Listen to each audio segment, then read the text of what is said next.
Welcome to my class. I am Shyam Pandey, and in the today's video I am going to start chapter first of class 9th NCERT, and the chapter name is Matter in Our Surroundings. If you have not subscribed my channel till now, please subscribe the channel and press the bell icon. As you know that the chapter name is Matter in Our Surrounding, means we are going to talk about matter, what is matter, what are the characteristics of matter, and many more things about matter. Matter in our surrounding means हमारे आसपास पदार्थ. तो भाई अगर हम बात कर रहे हैं हमारे आसपास पदार्थों की, अपने आसपास मैटर की बात कर रहे हैं, तो एवरीथिंग इज़ मैटर. जो कुछ भी आप देख रहे हो, ठीक है, चाहे बड़ा छोटा चाहे जैसा जो भी दिख रहा है आपको, मतलब एक कंकड़ से लेके building, table chair, television, glass, mats, bottles, phone, everything what you will see is matter.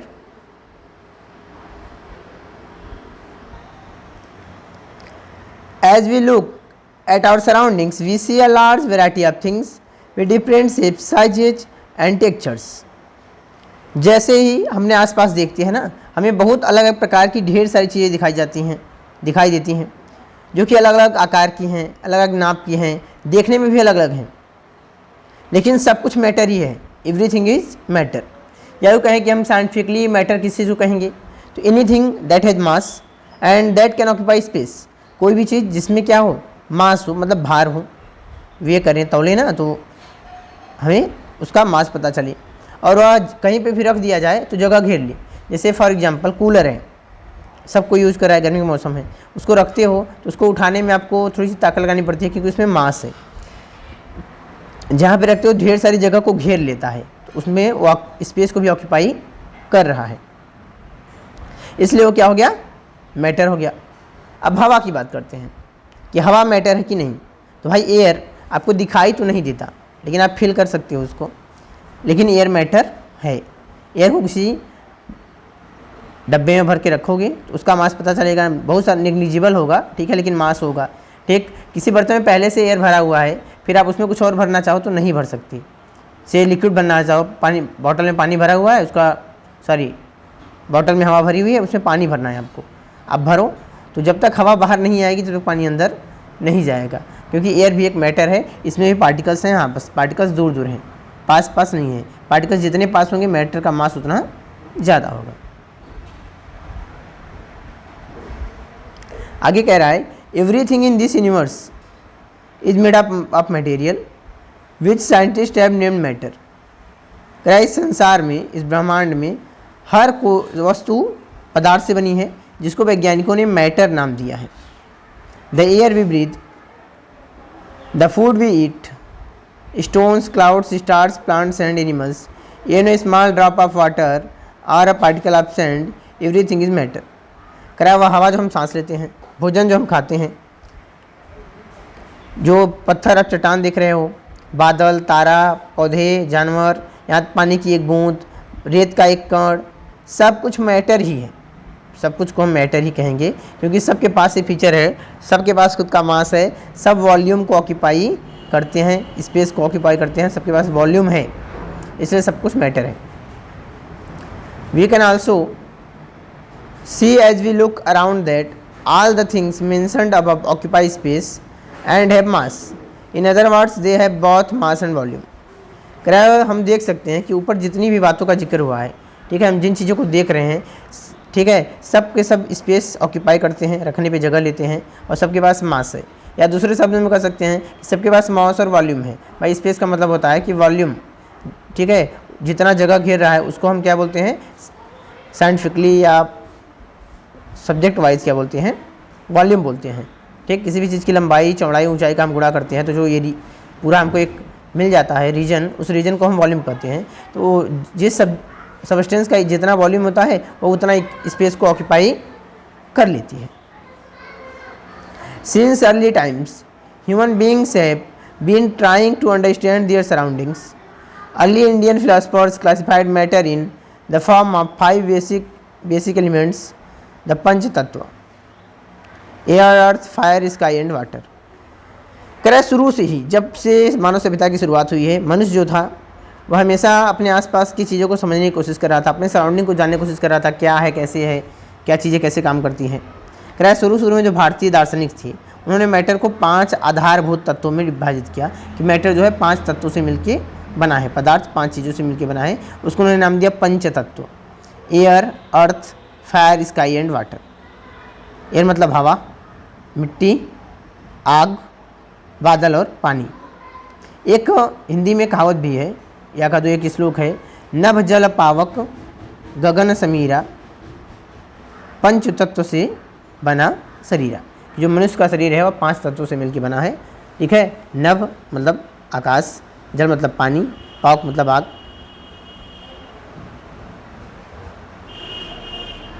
हवा, ठीक, और मिट्टी। इन 5 चीज़ों से मिलके बना है। सॉरी, नभ मतलब मिट्टी, गगन मतलब आकाश। According to them everything living और non living was made up of these 5 basic elements.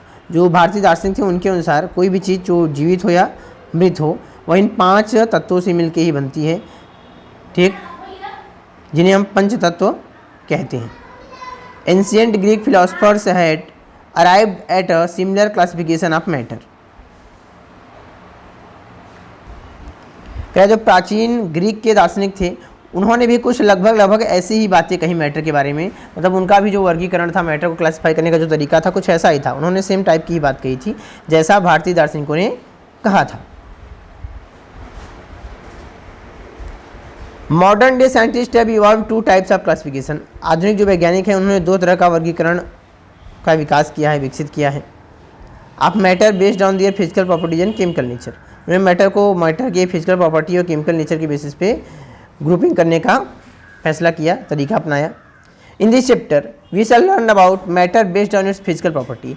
इस पार्ट में हम मैटर के बारे में पढ़ेंगे उसके फिजिकल प्रॉपर्टीज़ की बेसिस पे। जो भी हम मैटर के बारे में जानेंगे, सीखेंगे, वो सब फिजिकल प्रॉपर्टीज़ बेस्ड होगा। मतलब वो बाहर से कैसे दिखते हैं, उनको उबालने का टेम्परेचर कितना है, पिघलाने का क्या है, कलर कैसा है, शेप कैसा है, साइज़ क्या है, ये सारी चीज़ें फिजिकल प्रॉपर्टीज़ होती हैं।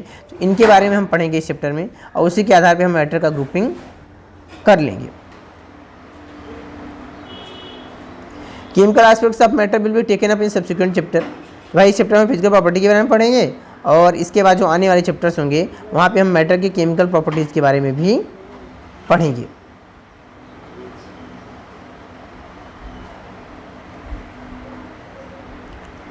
तो फर्स्ट पॉइंट आता है फिजिकल नेचर ऑफ मैटर।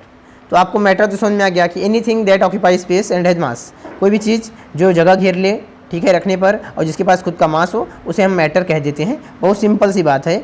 तो आपको अपने आसपास जितनी भी चीज़ें हैं सबके बारे में सोचना है, सबको देखना है, फिर सबके साथ ये तरीका अपनाना है कि सबके पास मास है कि नहीं, सब स्पेस को ऑक्यूपाई कर रहे हैं कि नहीं। जो ऐसा कर रहा है वो मैटर है, आपको बड़े आराम से बोल देना है, ज़्यादा सोचना वोचना नहीं है।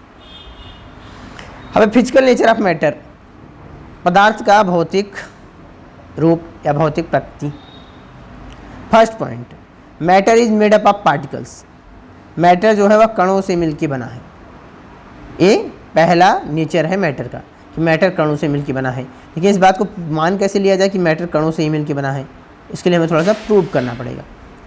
फॉर लॉन्ग टाइम, लंबे समय के लिए, 2 schools of thought prevailed regarding the nature of matter. 2 विद्यालय थे या कह दो 2 विचार थे जो कि अपने अपने विचार थे मैटर के बारे में। मैटर की प्रकृति कैसी होती है इसके बारे में 2 अलग अलग विचार थे।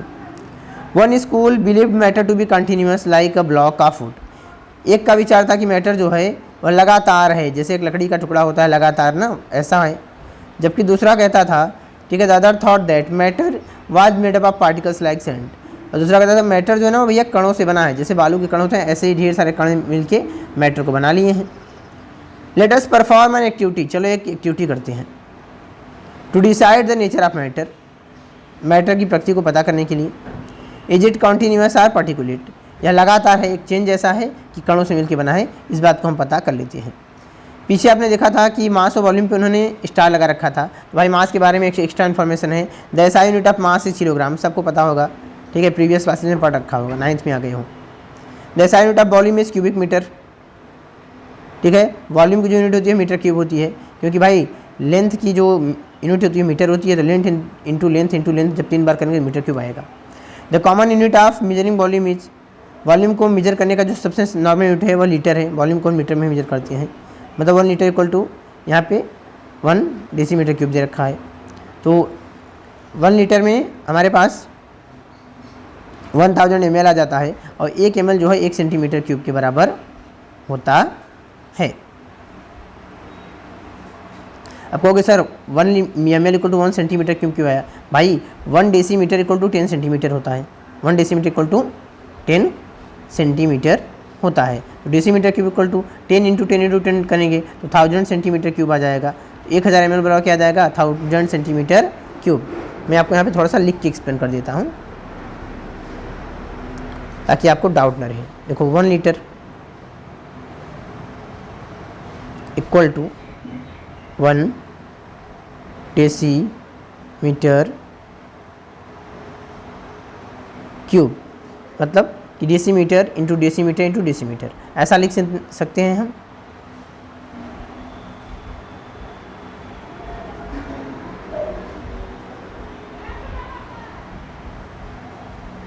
क्लियर? अब इधर हम 1 लीटर को 1000 ml लिख सकते हैं।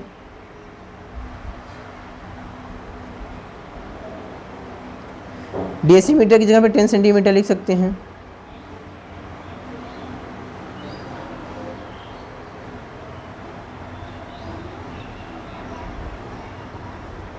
तो हमें रिजल्ट क्या मिल गया? 1000 ml equal two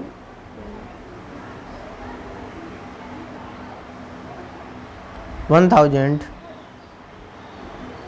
centimetre cube. 1000 से अगर 1000 को कट कर दिया जाए तो हमें रिजल्ट मिलता है 1 ml equal to 1 centimetre cube. अभी 1 सेंटीमीटर क्यूब का मतलब होता है कि अगर आपके पास 1 ml पानी है तो उसका वॉल्यूम क्या होगा? कुल मिला के आप कहोगे कि 1 सेंटीमीटर ऐसे लंबा होगा, लगभग इतना ही होता है 1 सेंटीमीटर। ऐसे 1 सेंटीमीटर क्या होगा? चौड़ा होगा। फिर 1 सेंटीमीटर क्या होगा? ऊंचा होगा। तो चलो हम ऐसा ही क्यूब बना लेते हैं ताकि आपको ये बात और अच्छे से क्लियर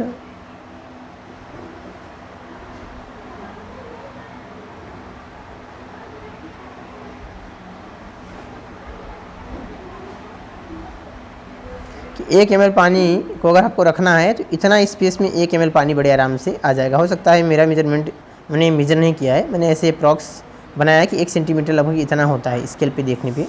ठीक, थोड़ा सा अगर ज़्यादा हो गया होगा तो और कम ही वॉल्यूम है। तो 1 ml पानी इतने स्पेस में आ जाता है। आपको यहाँ से रिजल्ट मिलता है। इस बात को ध्यान रखना है क्योंकि जब भी आपको सवाल लगाने के लिए आएंगे ना तो वहाँ पे इसका बहुत ज़्यादा यूज होने वाला है। मतलब आपको इसका सोच के रखना है कि आपको कहीं पे volume centimetre cube metre cube में दे देगा, कहीं पे डायरेक्ट वॉल्यूम देगा लीटर में या मिलीलीटर में, तो आपको कन्वर्जन आना चाहिए। ठीक है, ml से सेंटीमीटर क्यूब कन्वर्ट करना, ठीक है, लीटर से मीटर क्यूब में कन्वर्ट करना। जैसे जब 1 मीटर क्यूब होता है हमारे पास तो 1 मीटर क्यूब में 1000 लीटर्स होते हैं। तो अगर ये आपको कन्वर्जन नहीं आता है तो आपको सवाल लगाने में काफ़ी प्रॉब्लम आ सकती है। इसलिए बेसिक चीज़ों को आप प्रैक्टिस करके रखो। अब एक्टिविटी 1.1 है, टेक अ 100 ml बीकर। एक 100 ml का आपको बीकर ले लेना है। Fill half the beaker with water and mark the level of water. अब आधा बीकर में आधा पानी भर दो, आधा बीकर पानी भर देना है, वहाँ पे मार्कर से टिक कर देना है कि पानी यहाँ तक भरा है। डिजॉल्व सम साल्ट और sugar with the help of a glass rod. एक ग्लास रॉड लेके कुछ चीनी या नमक उसमें मिला दो। अब आपको डाल के स्टिर करना है। कुछ देर तक स्टिर करने के बाद सारा जो चीनी है वो पिघल के उसमें मिल जाएगा, मिक्स हो जाएगा, पूरी तरह से डिजॉल्व हो जाएगा। या नमक होगा तो उसके साथ भी यही सेम कहानी होगी।